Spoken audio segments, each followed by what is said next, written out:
ये हुआ है इसलिए वो क्षमा के पात्र तो नहीं है ऐसा मुझे लगता है, लेकिन कहीं ना कहीं भारत देश से अगर माफी मांगेंगे तो भारत के युवा शायद से उन्हें माफ भी करे।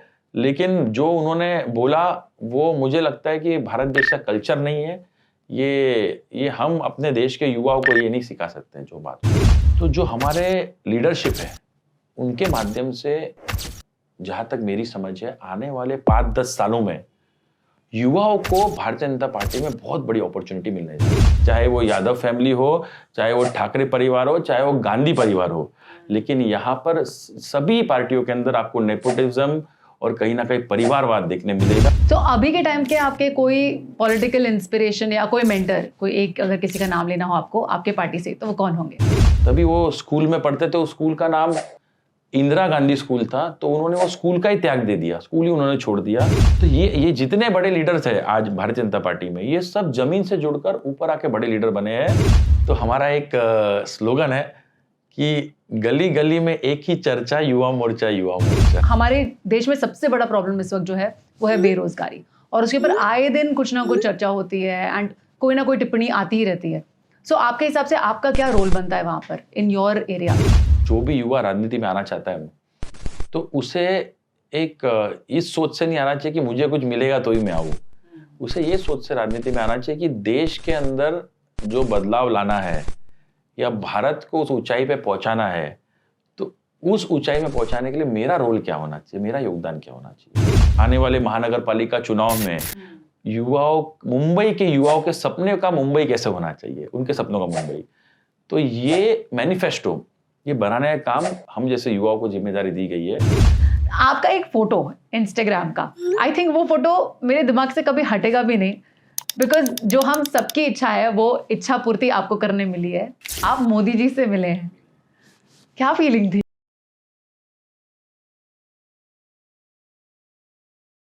Hello everyone, welcome to the AD show. मैं हूं आंचल दुबे और आज हमारे पॉडकास्ट के गेस्ट थे तेजेंद्र सिंह तिवाना, जो भारतीय जनता युवा मोर्चा अध्यक्ष हैं मुंबई के लिए। और आज हमने बहुत सारी बातें की, बीजेपी के क्या रोल्स है एज अ युवा मोर्चा, वो हमारे लिए क्या क्या चीज़ें करते हैं, और माननीय श्री देवेंद्र फडणवीस जी जो हमारे मुख्यमंत्री हैं उनके नेतृत्व में क्या क्या हो रहा है, क्या क्या और हम एक्सपेक्ट करें, क्या विकास होगा, विकसित भारत के लिए क्या क्या किया जा रहा है। ये सारी बातें उन्होंने आज हमारे साथ शेयर की और मैंने बहुत कुछ सीखा और समझा उनसे, क्योंकि मैं खुद राजनीति के बारे में बहुत कुछ ज़्यादा नहीं जानती थी। मुझे बहुत मज़ा आया और बहुत जानकारी मिली, और अब मैं अपने एरिया के युवा मोर्चा लीडर से ज़रूर मिलूंगी। आई होप आपको ये पॉडकास्ट अच्छा लगे, और अगर अच्छा लग रहा है तो प्लीज़ लास्ट तक देखिएगा। Thank you. Hello, welcome to the AD show Tejendra ji, how are you? Thank you very much Anchal ji, and thanks for having me on the AD show. It's my pleasure. Thank you so much, and that is very kind of you. आपने एक बार मेरे बोलने पे आपने immediately हाँ बोल दिया आने के लिए। नहीं बिल्कुल, क्योंकि आपका जो शो है वो हमारे मुंबई, महाराष्ट्र, देश भर के युवक इतना पसंद करते हैं, तो it's my pleasure to be on the show. वाह। तो ज़्यादातर मैंने देखा है कि जो यूथ होता है वो पॉलिटिक्स में इन्वॉल्व नहीं होना चाहता है, पॉलिटिकल बातें भी उनको ज़्यादा पसंद नहीं होती, बट आपने इसको तो करियर ही चुन लिया। So how did you start, और कैसे आपने डिसाइड किया कि यही करियर रखना है आपको? देखिए, ऐसा था कि जब मैं छोटा था, बचपन से ही मैं मेरे माताजी और पिताजी को लोगों की सेवा करते हुए उनके ऑफिसेज में देखता था, कभी कभी मदद करने जाता था।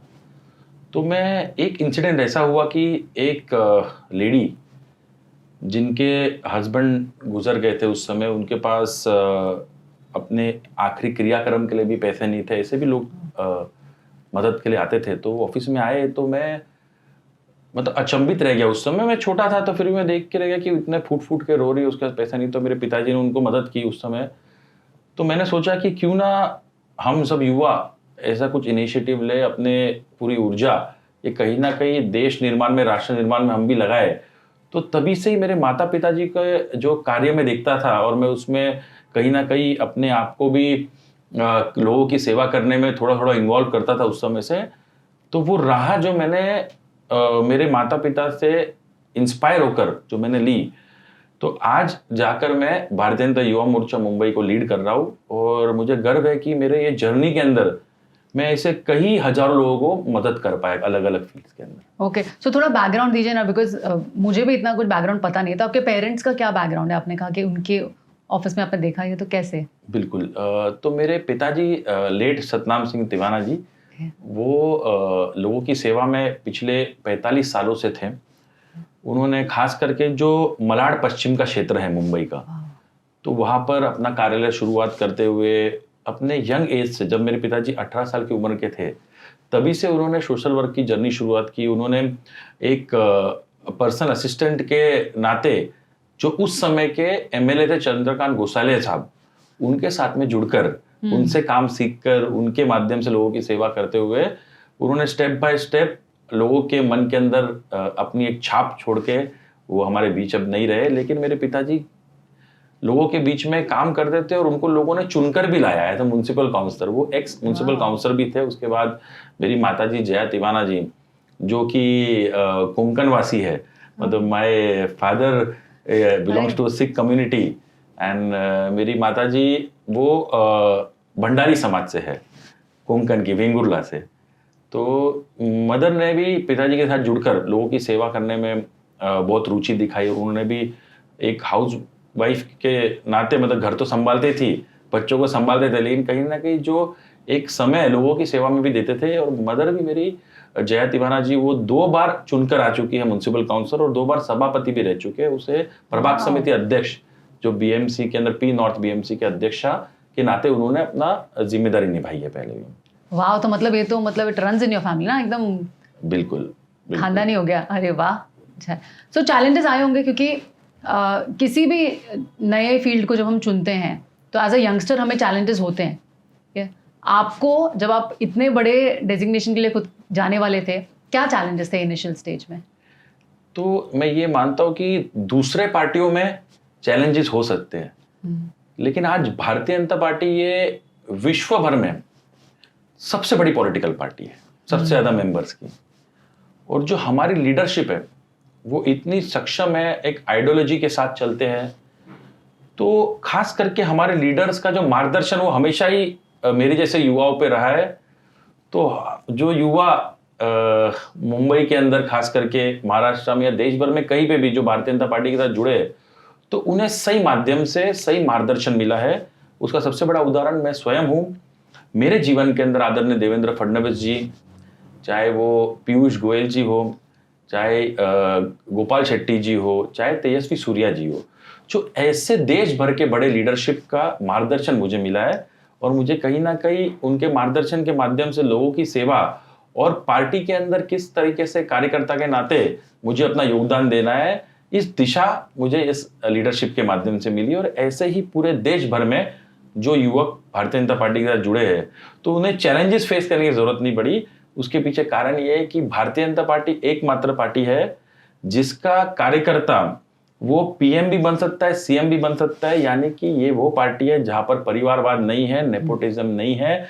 बाकी आप दूसरी पार्टियां देख लीजिए, चाहे वो यादव फैमिली हो, चाहे वो ठाकरे परिवार हो, चाहे वो गांधी परिवार हो, लेकिन यहाँ पर सभी पार्टियों के अंदर आपको नेपोटिज्म और कहीं ना कहीं परिवारवाद देखने मिलेगा। और भारतीय जनता पार्टी का कार्यकर्ता, छोटे से छोटा कार्यकर्ता, वो कहीं ना कहीं आगे चलकर अपनी जर्नी के अंदर, राजनीतिक जर्नी में, कोई मेंबर ऑफ पार्लियामेंट बन सकता है, कोई मेंबर ऑफ लेजिस्लेटिव असेंबली बन सकता है, कोई म्युनिसिपल काउंसिलर बन सकता है, और यही साधारण कार्यकर्ता आगे चलकर भारत देश का प्रधानमंत्री भी बन सकता है। इसे उदाहरण आपको भारतीय जनता पार्टी में देखने भी मिलेंगे। बिल्कुल, यस, ये तो हम देख ही रहे हैं। तो अभी के टाइम के आपके कोई पॉलिटिकल इंस्पिरेशन या कोई मेंटर, कोई एक अगर किसी का नाम लेना हो आपको आपके पार्टी से, तो वो कौन होंगे? देखिए, बचपन से ही मेरे माता पिता ने मुझे इंस्पायर किया है, लेकिन जो मेरी राजनीतिक जर्नी है, तो मैं सही मायने में ये मानता हूँ कि मेरे राजनीतिक जर्नी में आदरणीय देवेंद्र फडणवीस जी, वो एक मेंटर के नाते उन्होंने मुझे इंस्पायर भी किया है और मुझे मार्गदर्शन भी दिया है।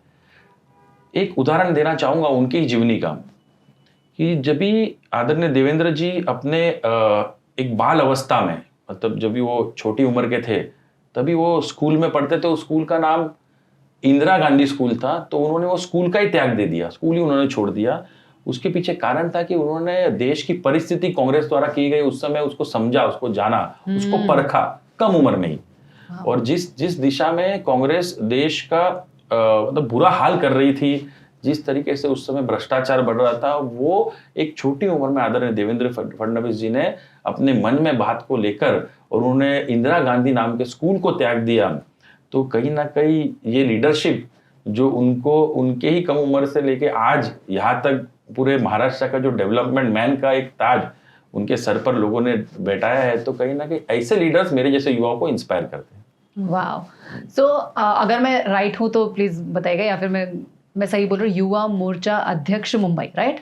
हाँ, भारतीय जनता युवा मोर्चा अध्यक्ष। भारतीय Janata party, okay. Because Bharatiya Janata Yuva Morcha ये भारतीय जनता पार्टी का ही एक अभिन्न अंग है और भारतीय जनता पार्टी का यूथ विंग है, इसलिए इसे भारतीय जनता युवा मोर्चा बोला जाता है। वाह। तो इसकी रिस्पॉन्सिबिलिटीज क्या है? अपार्ट एक चल रहा है अलग से, बीजेपी ऑलरेडी एक है जो वेल एस्टैब्लिश्ड है, तो अलग से ये यूथ विंग बनाने का क्या रीजन है? तो अगर भारतीय जनता पार्टी झंडा है तो युवा मोर्चा उसका डंडा है। अरे वाह। तो भारतीय जनता पार्टी ये हमारी एक मूल विचारधारा वाली पार्टी है, उसका ही यूथ विंग ये भारतीय जनता युवा मोर्चा है, जिसकी जिम्मेदारी है कि पूरे भारत देश के युवाओं को एम्पावर करे। कहीं ना कहीं आज का युवा ये राजनीति से दूर भागता है। हाँ। और ये हमारा दायित्व है कि युवा मोर्चा के माध्यम से, चाहे वो सोशल कॉजेज हो, चाहे वो कोई उपक्रम कार्यक्रम हो, चाहे कॉलेज कनेक्ट प्रोग्राम्स हो, तो ऐसे युवाओं को जोड़कर कनेक्ट करके उनके लाभदायक जो हमारे भारतीय जनता पार्टी द्वारा, उनकी सरकारों द्वारा, चाहे वो स्टेट में हो चाहे सेंटर में हो, जो भी ऐसे youth oriented youth based schemes जो हमारी सरकारों ने दी है, वो युवाओं तक पहुंचाकर ऐसे युवाओं को हमारे साथ जोड़कर उन्हें राष्ट्र निर्माण में किस तरीके से योगदान देना चाहिए इसके बारे में जानकारी देकर उन्हें आने वाले विकसित भारत 2047 के भारतीय जनता पार्टी आदरणीय प्रधानमंत्री नरेंद्र मोदी जी के जो सपना है उसके बारे में जानकारी देकर भारत को किस तरीके से विश्व गुरु बनाया जाए, ये योगदान भारतीय जनता युवा मोर्चा के पदाधिकारी करते हैं। और नए युवक, खास करके 18 से 25 साल के ऐसे युवा जो भारत देश का भविष्य है, वो किस तरीके से भारतीय जनता पार्टी में आकर एक अभ्यास के नाते बड़े सीनियर लीडर्सों का मार्गदर्शन लेकर वो राष्ट्र निर्माण में अपना योगदान दे, ये सुनिश्चित करने का काम हम भारतीय जनता युवा मोर्चा के कार्यकर्ता करते हैं।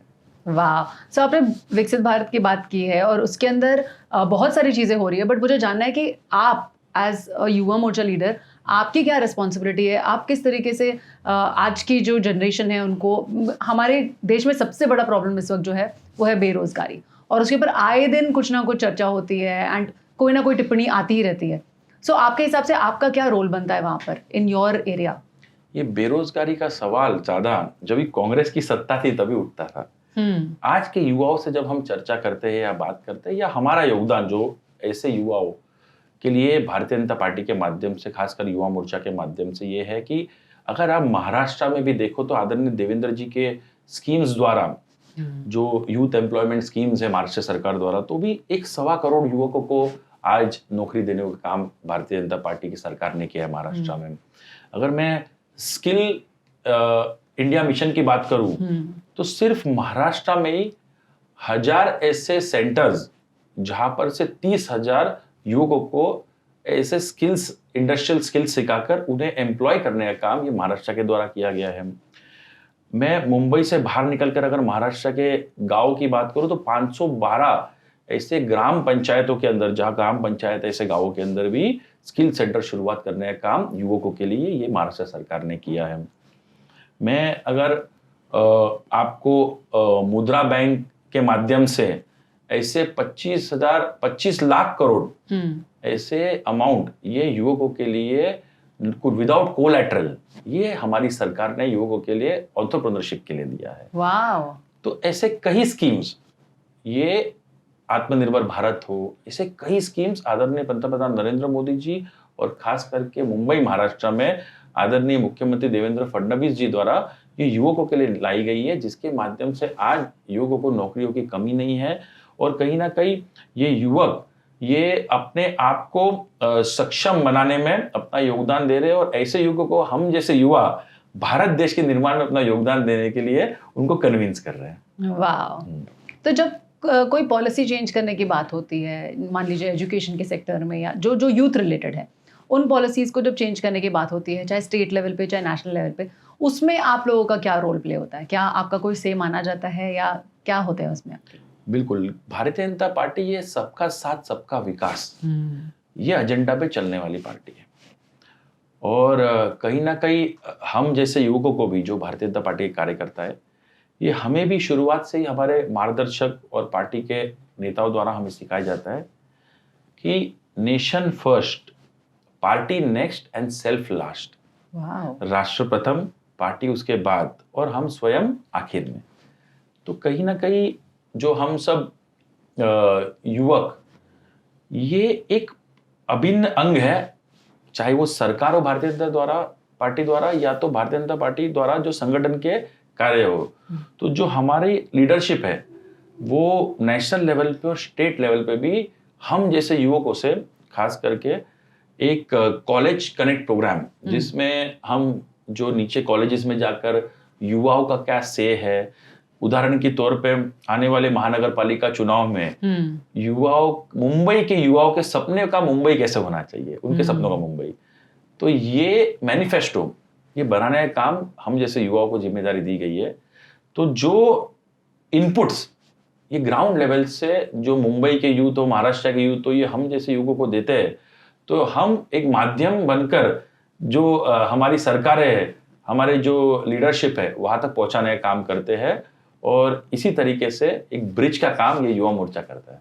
तो आपने अभी इलेक्शंस की बात की, तो मुझे जानना है कि अभी बीएमसी के इलेक्शंस आ रहे हैं, तो कैसे आप लोग यूथ को एनकरेज कर रहे हो और ज़्यादा कि युवा लोग आए, और कैसे वो वोट के लिए उनका मन कैसे बने? क्योंकि जैसा आपने कहा कि सही बात है कि युवा दूर भागते हैं पॉलिटिक्स से, उनको उनका वोटिंग का पावर नहीं पता होता है। बहुत बार मुझे नहीं पता था, आज से कुछ साल पहले तक मुझे मेरी फैमिली को बहुत मेहनत करनी पड़ी।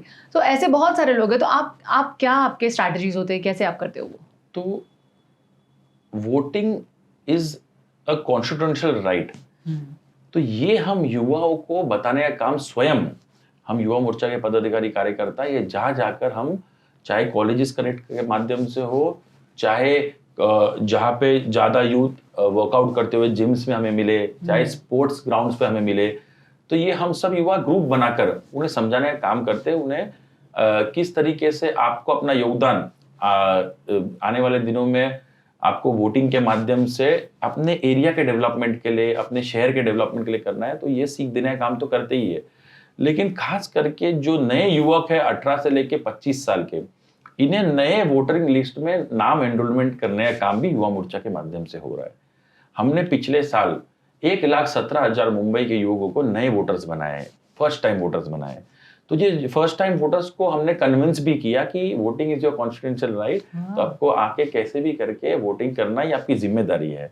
तो आपको वोटिंग करने आना है, और वो वोटिंग करने लेके जाने का भी प्रोविजन ये युवा मोर्चा के माध्यम से होता है कि जब इलेक्शन आते हैं तो हो सकता है कुछ युवक सक्षम नहीं हो पहुंचने वोटिंग सेंटर्स तक, तो हमारे व्हीकल्स के माध्यम से हम हेल्प करते हैं उन्हें, कोई स्कूटर पे, बाइक पे, कोई अपने व्यक्तिगत गाड़ियों में लेके जाके वोटिंग सेंटर्स तक उन्हें लेके जाते, कन्विंस करके कि आपका राइट है, आप आइए वोट करने। तो इस माध्यम से युवा मोर्चा युवकों को कन्विंस करता है कि आपको आने वाले चुनाव में अपना योगदान देना है, और जो पार्टी आपके हिसाब से या आपके दृष्टि अनुसार जो पार्टी अच्छा कार्य कर रही है, आप उसके लिए काम करिए, उसके लिए वोट करिए आकर, ताकि आने वाले दिनों में आपका भविष्य ये सुनिश्चित हो।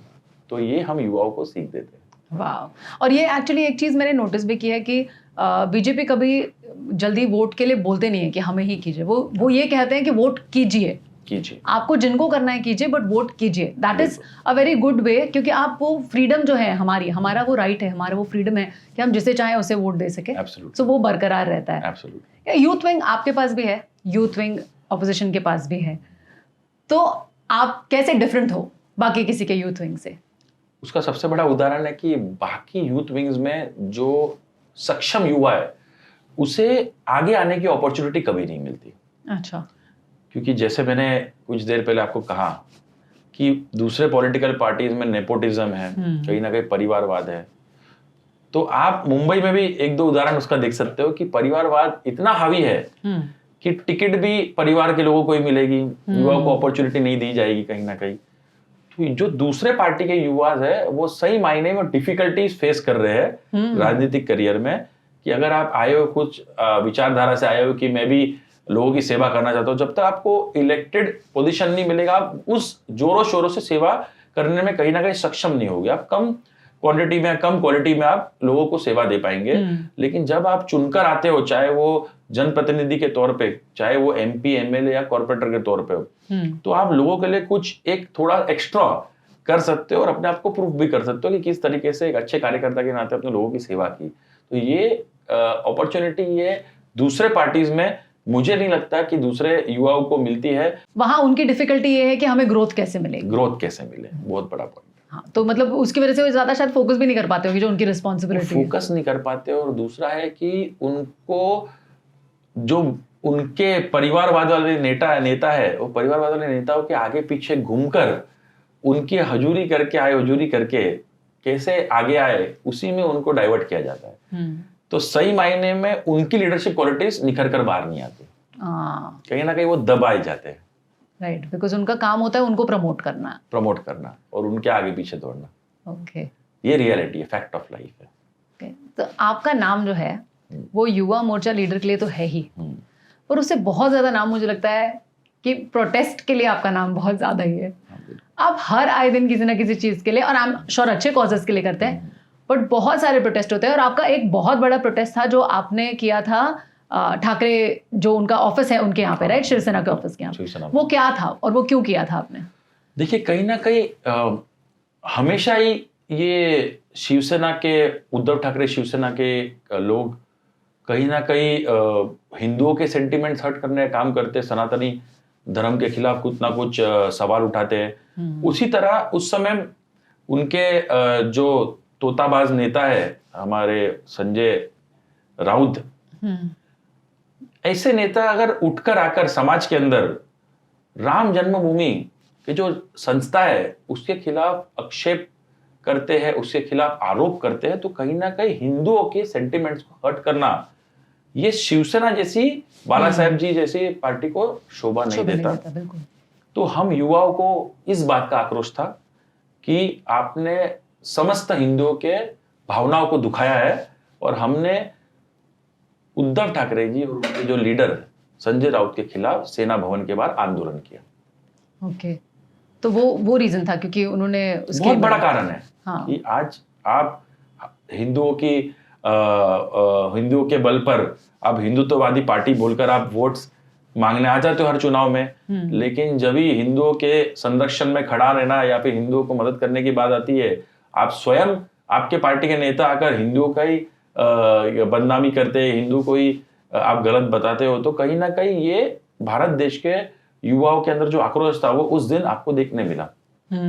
और वो था भी, वो डिस्प्ले भी बहुत अच्छी तरीके से आप लोगों ने किया था, एंड समझदारी के साथ भी किया था। वो भी पॉइंट आपको देना पड़ेगा कि it was not in a bad way. समझदारी के साथ साथ हमारी भावनाओं जुड़ी थी, जो हमारी भावनाएं वो उसको दुखाने का काम इन्होंने किया, तो इसलिए सभी युवा पूरे ऊर्जा के साथ उतरे थे। इस बार विधानसभा में बहुत अच्छी जीत मिली, बहुत बड़ी जीत मिली। ये ऑब्वियसली बीजेपी के लिए बहुत बड़ी जीत रही है, तो इसमें आप लोगों का क्या योगदान था और आपको क्या लगता है कौन रिस्पॉन्सिबल है इस जीत के लिए? देखिए, मैं महाराष्ट्र की विधानसभा जो 2024 की जीत का श्रेय अगर किसी को देना चाहता हूँ तो वो हमारे मार्गदर्शक, हम युवाओं के प्रेरणा स्रोत, इस महाराष्ट्र के यशस्वी मुख्यमंत्री श्री देवेंद्र फडणवीस जी को देना चाहता हूँ। उसके पीछे बहुत बड़ा कारण है कि कहीं ना कहीं एक डेवलपमेंट मैन का जो एक पर्सनैलिटी पूरे महाराष्ट्र में उन्होंने एक नैरेटिव जो लोगों के माध्यम से लोगों तक पहुंचा, उसका उदाहरण चाहे मुंबई में कोस्टल रोड बनाना हो, चाहे मेट्रो का ये जाल पूरे मुंबई में फैलाना हो, मुंबई के आसपास के शहरों में फैलाना हो, तो डेवलपमेंट मैन का जो खिताब ये आदरणीय देवेंद्र जी को महाराष्ट्र की जनता ने दिया है। तो ये महाराष्ट्र बीजेपी की जीत, ये इसका श्रेय आदरणीय देवेंद्र फडणवीस जी को जाना चाहिए। हम सब युवक तो उसके एक भाग थे, लेकिन लोगों ने देवेंद्र जी को एक्सेप्ट करके महाराष्ट्र की लीडरशिप उनके हाथ में थमाई है कि उनको महाराष्ट्र का डेवलपमेंट चाहिए और दुगनी गति से चाहिए। तो डबल इंजन की सरकार ये देवेंद्र जी के नेतृत्व में, मोदी जी के नेतृत्व में महाराष्ट्र में चलने वाली है, लोगों को समझ में आ गया। वाह। और मेरा क्वेश्चन आगे का इसी से रिलेटेड है, इसीलिए मैंने आपसे पूछा कि इसका श्रेय किसको जाना चाहिए, क्योंकि बीजेपी और देवेंद्र जी इनके नेतृत्व में हम क्या एक्सपेक्ट करें एज अ युवा, हमें क्या चीज़ें और मिलने वाली है आगे। बिकॉज मैं ऑनेस्टली आपको बोलती हूँ, I am a fan of Devendra ji, because जो डेवलपमेंट हमने देखा है in the past few years, वो डेवलपमेंट के लिए हम सालों से तड़प रहे हैं। हम बोलने के लिए तो कैपिटल है इंडिया के, इकोनॉमिक कैपिटल, बट हमारी हालत ऐसी थी, हमारे सड़क ऐसे थे, तो जो यहाँ रह रहे हैं उनको पता है कि बोलने के लिए सिर्फ ये कैपिटल था। आज लग रहा है कि हम कैपिटल में रह रहे हैं, ग्रोथ दिख रही है, डेवलपमेंट दिख रहा है हर जगह पर। सो क्या और एक्सपेक्ट करना चाहिए हमें?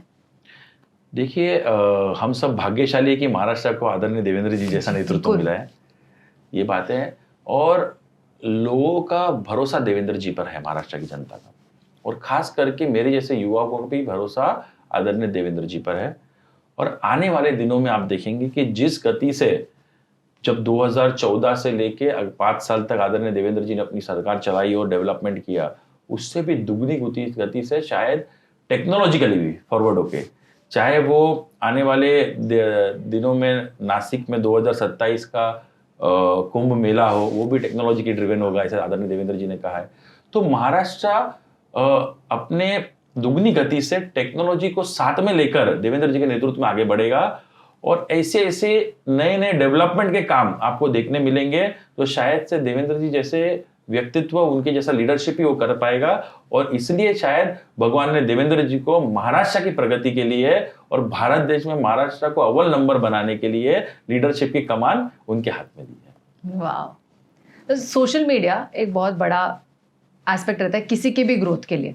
तो हम देवेंद्र जी की बात कर रहे हैं, तो मुझे ये जानना है कि वो जिस तरह से आए दिन सोशल मीडिया पे छाए रहते हैं, एंड आई थिंक वो एक बहुत रिलेटेबल सब्जेक्ट है हम लोगों के लिए, जो हम हर दिन न्यूज़ चैनल्स पे नहीं जाते, बट हम सोशल मीडिया रेगुलरली सर्व करते हैं।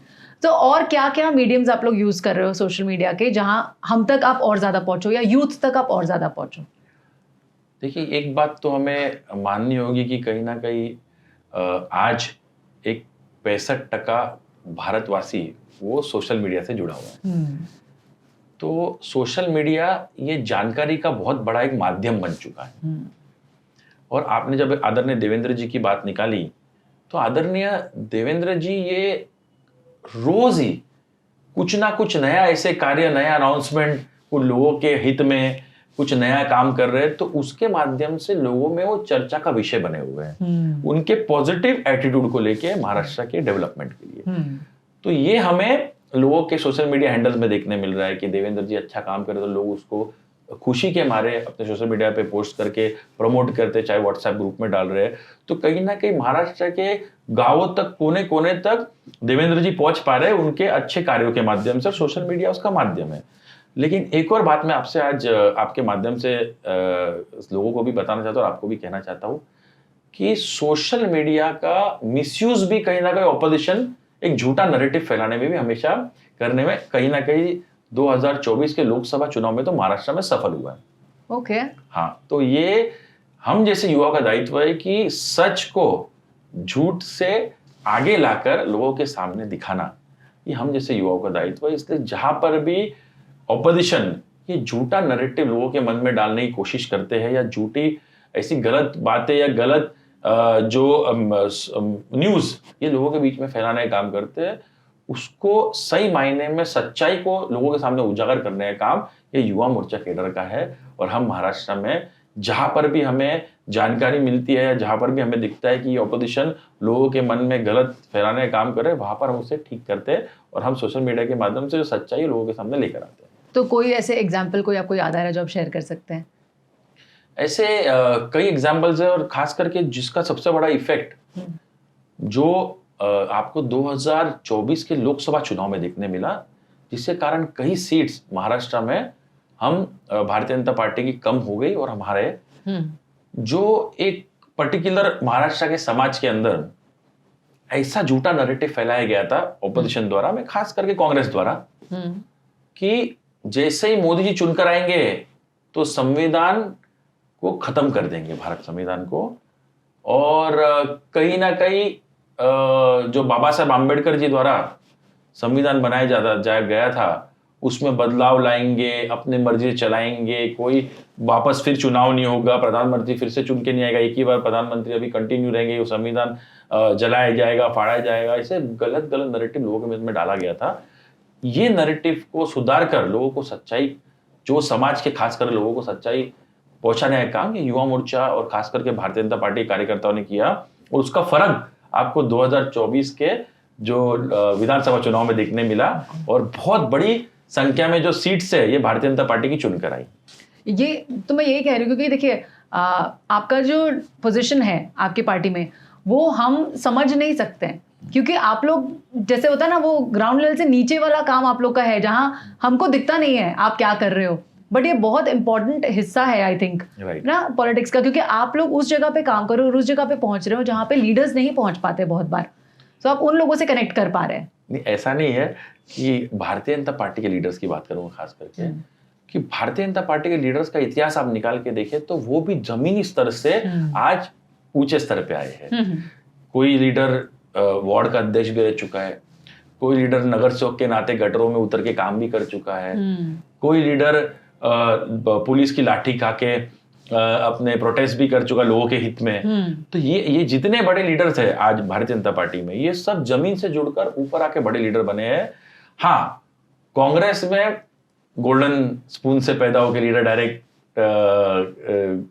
MP MLA और डायरेक्ट कोई ना कोई बड़े पद पे चले जाते हैं। यही हाल ठाकरे परिवार के अंदर है, यही हाल यादव परिवार के अंदर है। तो जिस पार्टियों में परिवारवाद होता है तो वहां पे डायरेक्ट हेलीकॉप्टर एंट्री होती है उनकी, और वो कोई ना कोई बड़े ताज वाले पद पे बैठ जाते हैं। लेकिन भारतीय जनता पार्टी के अंदर कार्यकर्ताओं का कार्य काम देखा जाता है, कई वर्षों का उनका संघर्ष देखा जाता है, उसके बाद उनके हाथ में लीडरशिप की कमान दी जाती है। जी नहीं, आप मैंने जो कहा वो आपने शायद उसको अलग लिया। मेरे बोलने का मतलब है वंस यू रीच, आप एक लीडरशिप लेवल पे पहुंच जाते हो, हाँ, तो आपके लिए बिल्कुल पॉसिबल नहीं हो पाता कि हर जगह अंदर अंदर पहुंच के लोगों का, हाँ, क्योंकि बड़ा रोल आ जाता है। राइट, तो मैं वो कह रही हूँ। आई नो, ये मैंने भी देखा है, मैंने हिस्ट्री उन लोग के बारे में बहुत कुछ आया भी है, मूवीज में भी हम बहुत सारी चीजें देखते हैं। सो आई नो कि बहुत मेहनत है, एंड आई लाइक दैट कि आप अभी वो कर रहे हो, एंड आप लोग के पास इतने अच्छे रोल मॉडल्स है कि आप लोग वो फॉलो करके बहुत अच्छी तरीके से आप भी एक दिन एक पोजीशन लेंगे, और उस दिन आई होप मुझे आपका इंटरव्यू फिर से करने मिले। Any time. यस, आपका एक फोटो इंस्टाग्राम का, आई थिंक वो फोटो मेरे दिमाग से कभी हटेगा भी नहीं, बिकॉज जो हम सबकी इच्छा है वो इच्छा पूर्ति आपको करने मिली है। आप मोदी जी से मिले हैं, क्या फीलिंग थी? देखिए, मैंने जैसे बताया आपको कि भारतीय जनता पार्टी और परिवारवादी पार्टी, हाँ, तो भारतीय जनता पार्टी एकमात्र ऐसी पार्टी है पूरे भारत देश के अंदर जो एक साधारण कार्यकर्ताओं को भी मौका देती है कि अपने लीडर्स के साथ में इंटरेक्ट करने, जो अपने आइडल्स हैं उनके साथ मिलने के लिए। तो मोदी जी मतलब मेरे लिए तो प्रेरणा स्रोत है ही, मेरी मार्गदर्शक और मेरे लिए आइडल है ही, लेकिन ऐसे कई युवकों को भारतीय जनता पार्टी ने देश भर में मौका दिया कि आप अपने आइडल को मिलिए, उनको रिसीव करिए, उनके साथ में जो छोटे से 2-4 मिनट के पल है वो आप उनके साथ में एक इंटरेक्शन के द्वारा या एक चर्चा के द्वारा वो आपको माध्यम से और उनके माध्यम से जो एनर्जीज मैच करके जिस तरीके की खुशी ये सब कार्यकर्ताओं को मिलती है, मुझे लगता है ये सिर्फ भारतीय जनता पार्टी के अंदर ही पॉसिबल है, और कोई पार्टी में पॉसिबल नहीं। वाह, तो लग रहा है आपको आपकी एनर्जी चेंज हुई है इनसे मिलने के बाद? बिल्कुल, जिस जोश के साथ में और जिस डेडिकेशन के साथ में आदरणीय मोदी जी भारत की सेवा करते हैं, तो वो बहुत ही ज्यादा इंस्पायरिंग है मेरे जैसे युवाओं के लिए।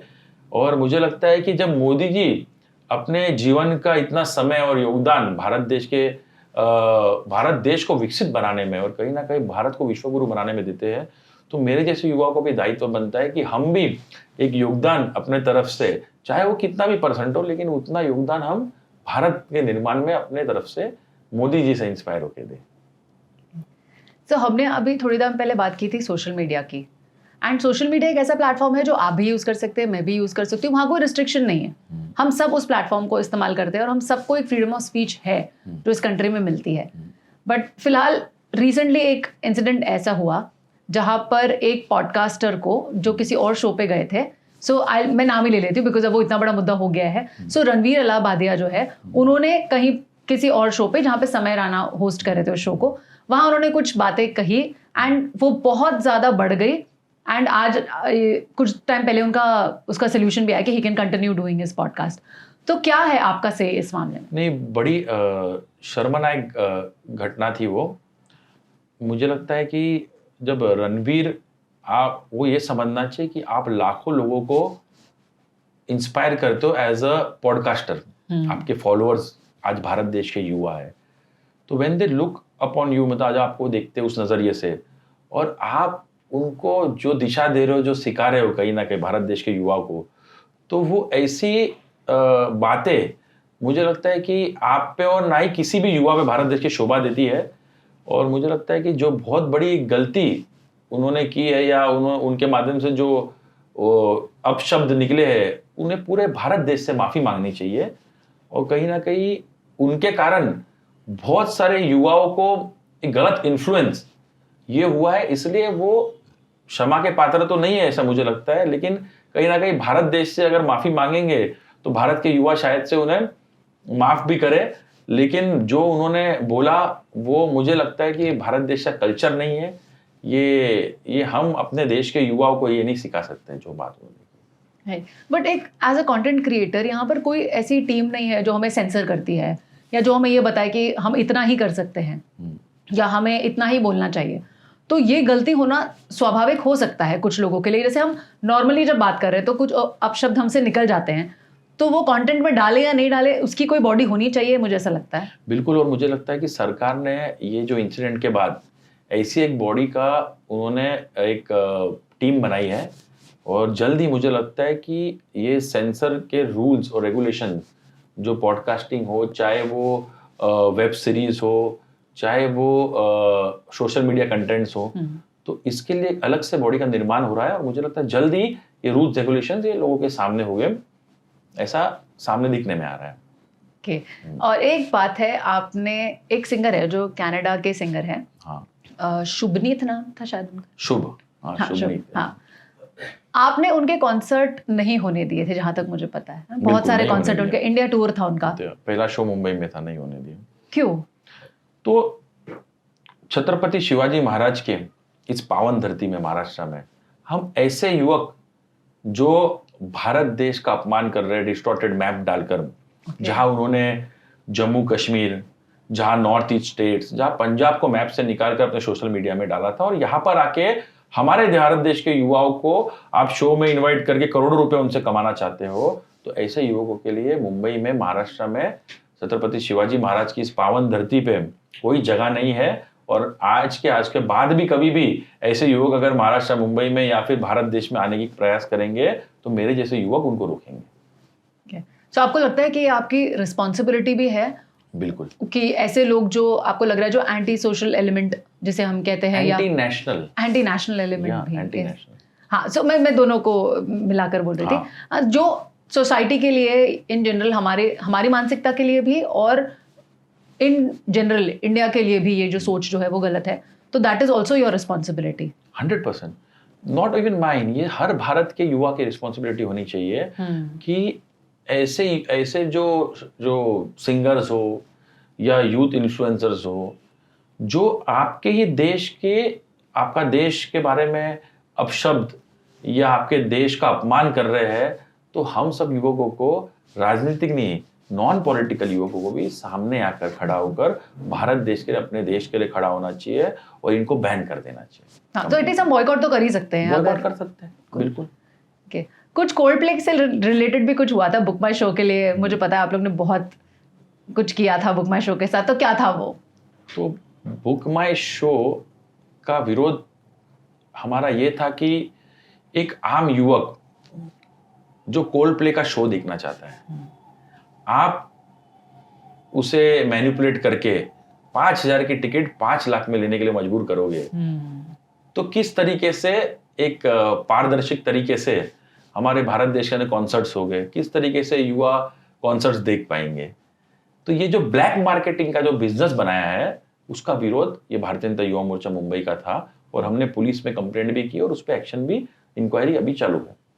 Okay, so आप कह रहे हैं कि टिकट के प्राइसेस बहुत अलग अलग थे? बिल्कुल, उसमें ट्रांसपेरेंसी नहीं थी, मैनिपुलेट किया गया था ऐप को, okay, बुक माई शो द्वारा, जो जानकारी मुझे है। और कहीं ना कहीं एक अलग से लिंक्स, ये बुक माई शो के माध्यम से या उनके स्टाफ के माध्यम से एक प्री लिंक, मतलब अलग से जो उनके स्टाफ या उनके जो एक सर्किट है जो ब्लैक मार्केटिंग करते हैं उनके पास दिया जाता है, जिस लिंक से वो टिकट्स परचेस कर सकते हैं ऑफिशियली ऑनलाइन। और दूसरा युवक जो आम जनता है वो वेटिंग में खड़े रहेंगे 5,000 के नंबर पे, 10,000 के नंबर पे, और ये परचेस करके यही 5,000 के टिकट जो इन्होंने परचेस करते हैं वो 5 लाख में मार्केट में दूसरे वेबसाइट्स में बेचने निकालेंगे। तो ये जो मोडस ऑपरेंडी है इसका विरोध हमारा था कि भारत देश का युवा आज कोल्ड प्ले को भी देखना चाहता है, वो शो का अनुभव लेना चाहता है, तो कहीं ना कहीं आप उसको उसके लिए जस्टिस करिए। तो ये इनजस्टिस था यूथ के लिए, खास करके मुंबई के युवाओं के लिए। राइट, वाओ, बहुत मतलब मुझे भी आज बहुत क्लैरिटी मिल रही है कि आपके क्या रोल्स है और कैसे, मतलब ऑब्वियसली मैं जिस एरिया में रहती हूँ वहां पर भी कोई युवा मोर्चा लीडर्स होंगे जो ये मेहनत कर रहे हैं, बट हर गली में आपको एक मिलेंगे। हाँ, बट लेकिन हमें इसका अंदाजा नहीं होता। तो हमारा एक स्लोगन है कि गली गली में एक ही चर्चा, युवा मोर्चा युवा मोर्चा। अरे वाह वाह, तो अब मैं ध्यान दूंगी कि मेरे एरिया में कौन है और मैं उनसे भी जरूर मिलूंगी, बिकॉज आप लोग इतनी सारी एक्टिविटीज कर रहे हैं जो हमें हेल्प कर रहा है एक अच्छा देश फॉर्म करने के लिए, और बहुत सारी चीज़ों में आप हेल्प कर रहे हैं। इससे रिलेटेड एक और चीज़ मुझे एक्चुअली अभी जस्ट याद आई, कल या परसों की बात है, मैं आ रही थी और एक रिक्शा के पीछे लिखा हुआ था मदद का एक ही ठिकाना, और उसके आगे आपका नाम था तेजेंद्र तिवाना। तो मदद का ठिकाना तेजेंद्र सिंह तिवाना। ये क्या है, क्या मदद है? तो ये एक हेल्पलाइन मैंने खास करके मलाड वासियों, क्योंकि मैं born and brought up Malad में हूँ, वहां रहता हूँ, तो मैंने सोचा कि एक पहल मलाड से शुरुआत करता हूँ। तो इसमें अलग अलग वर्टिकल्स है, मतलब 16 चीजों पे हम लोग काम करते हैं, चाहे वो किसी मलाड के रहवासियों को सीनियर सिटीजन कार्ड बना के देना हो, किसी का वोटिंग लिस्ट में नाम डालना हो, फिर अलग अलग सरकार की स्कीम्स आयुष्मान भारत कार्ड बना के देना हो। तो मेरे कार्यालय के माध्यम से मेरी एक टीम पूरी ये लोगों को गाइड करके, जिसका भी कॉल्स आता है जिनको हम रिप्लाई करते हैं, तो हम उनको मदद करते हैं सोशली। इसके साथ साथ कहीं ना कहीं जो सही में गरजू व्यक्ति हो, जिसको मेडिकल हेल्प की जरूरत हो, किसी को एजुकेशनल हेल्प की जरूरत हो, तो उसमें भी बढ़ चढ़कर मेरी टीम और मैं हिस्सा लेते हैं, और हम लोग कहीं ना कहीं अपना योगदान उनके इस जरूरत के अंदर हम कंट्रीब्यूट करते हैं। तो वही है मदद का ठिकाना तेजेंद्र सिंह तिवाना, कि आपको कहीं पे मदद की जरूरत हो तो तेजेंद्र आपके लिए खड़ा है। वाह, तो ये स्लोगन आपने क्रिएट किया? हाँ, ये स्लोगन मैंने क्रिएट, बहुत यूनिक है और बहुत, आई थिंक ये याद रह जाने वाला स्लोगन है, क्योंकि मैंने इसको काफी दिन, मतलब 2-3 दिन हो गए, लेकिन फिर भी वो रह गया। हाँ, मतलब मैंने वो कॉन्सेप्ट सोच के नहीं बनाया था कि मदद का ठिकाना, कि लोगों से मैं कनेक्ट कर पाऊँ, लोग समझ पाए कि एक स्लोगन से मैं तेजेंद्र के पास चलिए कुछ काम है। तो मेरी पूरी प्रयास और मेरा पूरा कोशिश होता है कि ज्यादा से ज्यादा लोगों को मैं मदद कर पाऊँ, और आज तक कम से कम हजारों की संख्या में लोगों को मदद की, उसका डेटा भी मेरे ऑफिस में पूरा रेडी है किसी को भी दिखाने के लिए। वाह, तो मैं जानती हूँ कि आपने कहा कि आपने काफी बचपन से शुरू किया था, ठीक है, और आपने अपने पेरेंट्स को आइडल मान के ये चीज शुरू किया था। अगर पॉलिटिक्स में नहीं होते तो क्या करते? मुझे लगता है अगर मैं राजनीति में नहीं होता तो मैं इंडियन आर्मी में होता। अच्छा। क्योंकि मेरे दादाजी वो इंडियन नेवी को सर्व करते थे, लेफ्टिनेंट कमांडर हरी सिंह तिवाना। तो मैं उनसे इंस्पायर्ड था कि उन्होंने इंडो चाइना वॉर में भी अपना योगदान दिया था। तो शायद से अगर मैं राजनीति में नहीं आता तो मैं इंडियन आर्मी में होता। वाह, मतलब सेवा तो करनी है देश की, चाहे कहीं पे भी रहो। मुझे लगता है मैं उसी के लिए बना हूँ, मुझे भगवान ने उसी के लिए बनाया है। बिल्कुल वही वाइब्स आपसे आती है, आप जब बात करते हैं तो मुझे वो फील होता है कि मैं एक बहुत बड़े फ्यूचर में होने वाले एक बहुत बड़े लीडर के साथ में बैठी हूँ, एंड आई कैन फील कि आपका जो जज्बा है देश के लिए वो प्योर है, वो आपका इंटेंट वो है। हमने इससे पहले भी बात की, तब भी मुझे ऐसा लगा जब हमने ऑफ कैमरा पे बात की कि आप जब बात करते हैं आप बहुत क्लियर हैं कि आप क्या कर रहे हैं, क्यों कर रहे हैं। नहीं, हमारे भारतीय जनता पार्टी में एक बहुत ही अच्छी क्वालिटी ये है कि जो युवक जुड़ते हैं उन्हें अभ्यास के माध्यम से, मतलब ट्रेनिंग के माध्यम से, हर इंटरवल्स में 3-3 महीने के 6-6 महीने में ऐसे अभ्यास वर्ग होते हैं जिसमें युवाओं को अलग अलग सब्जेक्ट्स में ट्रेनिंग दी जाती है, और किस तरीके से, चाहे वो राष्ट्र निर्माण की ट्रेनिंग हो, किस तरीके से आपको योगदान देना है, चाहे भारतीय जनता पार्टी में एक अच्छे कार्यकर्ता का रोल कैसे निभाना है आपको, एंड व्हाट इज बीजेपी, और सब चीज़ों के बारे में बार बार हमारे अंदर एक ऐसे अभ्यास के माध्यम से वो चीज़ें डाली जाती है जिसके माध्यम से हम निखर कर एक अच्छे लीडर, ऐसे युवक हम आगे चलकर अपना रोल निभाते हैं। और वही मुझे लगता है मेरे लीडरशिप के कारण ही आज मेरे अंदर वो क्वालिटीज आई है और कहीं ना कहीं मैं लोगों की सेवा ये सही दिशा में और सही माध्यम से कर पाता हूँ। वाह। सो अगर आज किसी को अगर युवा मोर्चा में अगर उनको एनरोल करना है, अगर उनको आना है, तो क्या प्रोसीजर है बीजेपी का और क्या क्या क्राइटेरियाज होते हैं उसके? देखिए, भारतीय जनता युवा मोर्चा में जुड़ने के लिए उनको या तो हमारे कार्यालय में या मुझे डायरेक्ट संपर्क कर सकते हैं। मैं स्वयं जो हमारे 36 विधानसभा, 6 जिला और 227 वार्डों की टीम है, तो जिस कार्यकर्ता को जिस श्रेणी पे काम करना है, चाहे उसे वार्ड स्तर पे काम करना है या जिला स्तर पे काम करना है, मुंबई स्तर पे, तो वहाँ पर कनेक्ट करके उन्हें उनको अभ्यास देकर, ट्रेनिंग देके हमने एक यूथ कनेक्ट प्रोग्राम भी 2-3 हमने बनाए हैं। अरे वाह। जैसे कि आज का युवा कल का नेता, ये प्रोग्राम के माध्यम से हम कॉलेजेस के बाहर हम एनरोलमेंट करके हमारी वेबसाइट के माध्यम से हम ऐसे युवकों को जोड़ते हैं जो आने वाले दिनों में भारत का फ्यूचर हो, भारतीय जनता पार्टी का फ्यूचर हो। तो ऐसे कई युवा है जिनको प्लेटफॉर्म नहीं मिलता है, उनको पॉलिटिक्स में आना है। तो आज का युवा कल का नेता, ये कॉन्सेप्ट जो भारतीय जनता युवा मोर्चा मुंबई ने निकाला है, इस कॉन्सेप्ट के माध्यम से हमने अभी तक 450 युवकों को ट्रेन किया है मुंबई के अंदर। और कहीं ना कहीं इसकी प्रॉपर एक अभ्यासी का 1 दिन के पूरी ट्रेनिंग कैंप होता है और लोगों को जुड़ते हैं, हम किट देते हैं उन्हें, साथ में उनको इलेक्शन के समय क्या उनकी रुचि है, चाहे उनको टेबल पे बैठकर काम करना हो इलेक्शन के दिन पर, या पोलिंग बूथ में अंदर काम करना हो कार्यकर्ता के नाते, या सोशल मीडिया संभालना हो, या हाथ में भारतीय जनता पार्टी का झंडा लेकर कैंपेन में चलना हो। तो ये सब जो जैसे उनकी रुचि है उस तरीके से उनको एक इंटर्नशिप ऐसे प्रोग्राम बनाकर हम देते हैं। वाह, ये बहुत इंटरेस्टिंग है। काश मुझे पता होता। आई थिंक मेरा एज क्रॉस हो गया होगा उसके लिए। बट यस, ये आई थिंक आप हर किसी के मन में आता है कि मुझे देश के लिए कुछ करना है या मुझे कुछ ऐसी एक्टिविटीज में मैं इन्वॉल्व हूँ। बट जब राजनीति की बात आती है तो कहीं आपके मन में वो डर आता है कि आप मैनिपुलेट हो जाओगे या आपके साथ में ये सही नहीं होगा, या फिर ये नेपोटिज्म की बात है कि हम बहुत मेहनत करेंगे पर हमें कुछ मिलने वाला है नहीं उसमें। सो ये सारे डर आई थिंक की वजह से लोग नहीं आ पाते। नहीं, सबसे पहले मुझे ऐसा लगता है कि जो भी युवा राजनीति में आना चाहता है तो उसे एक इस सोच से नहीं आना चाहिए कि मुझे कुछ मिलेगा तो ही मैं आऊँ। उसे ये सोच से राजनीति में आना चाहिए कि देश के अंदर जो बदलाव लाना है या भारत को उस ऊंचाई पे पहुंचाना है, तो उस ऊंचाई में पहुंचाने के लिए मेरा रोल क्या होना चाहिए, मेरा योगदान क्या होना चाहिए। अगर ये सोच से व्यक्ति आए तो जिस दिशा में वो काम करेगा अपने करियर के अंदर, तो कहीं ना कहीं भारतीय जनता पार्टी वो सक्षम पार्टी है कि यूथ लीडर्स को आइडेंटिफाई करके उन्हें सही जगह पहुंचाने के लिए। आज आदरणीय देवेंद्र जी का उदाहरण देख लीजिए, वो नागपुर के यंगेस्ट मेयर थे। वो 24 साल की उम्र में मेयर बन गए थे नागपुर के, और उसके बाद उनकी जर्नी आज मुख्यमंत्री तक की। तो जो 24 साल की उम्र के पहले से उन्होंने शुरुआत की, उन्होंने इतना साल योगदान दिया अपने जीवन का, तो भारतीय जनता पार्टी ने उनको मुख्यमंत्री के रूप में महाराष्ट्र के कमान उनके हाथ में थमा दी। तो ऐसे ही अगर युवक सच्चे मन से देवेंद्र जी जैसा अगर राष्ट्र निर्माण के लिए, राष्ट्र के प्रेम के लिए, भारत को आगे बढ़ाने के लिए और भारतीय जनता पार्टी के अंदर अच्छे सच्चे कार्यकर्ता, निष्ठावान कार्यकर्ता के रूप में आना चाहते हैं, तो ऐसे युवकों के लिए फ्यूचर भारतीय जनता पार्टी में बहुत ही ब्राइट है। वाह, देखा, मैंने कहा ना आपके इंटेंशंस बहुत प्योर है। जब मैं बात कर रही हूँ तो मैं ये बोल रही हूँ कि मुझे क्या पोजीशन मिलेगा, और आपने क्या कहा कि आप देश के इंटेंशन से आइए। सो ये बहुत ज़रूरी क्वालिटी है कि किसी में भी जब वो आ रहे हैं तो, बिकॉज रिस्पॉन्सिबिलिटीज बहुत ज़्यादा है आप लोगों के ऊपर। तो आपके हिसाब से आने वाले 5 से 10 साल के अंदर क्या ग्रोथ और हम एक्सपेक्ट करने चाहिए Bharatiya Janata party? Because Devendra ji is a very big name, उनके साथ में बहुत सारी एक्सपेक्टेशंस तो जुड़ी ही हैं, प्लस उन्होंने इतना कर लिया है, तो अब वो जो दिल मांगे मोर वाली फीलिंग होती है। तो हम देखना चाहते हैं कि पार्टी 5 से 10 साल के अंदर हम क्या एक्सपेक्ट करें। और देखिए, भारतीय जनता पार्टी में जहाँ पर एक राष्ट्रीय अध्यक्ष भी होता है, वहाँ पे एक संगठन मंत्री भी होता है। भारतीय जनता पार्टी में ये संगठन की रचना है।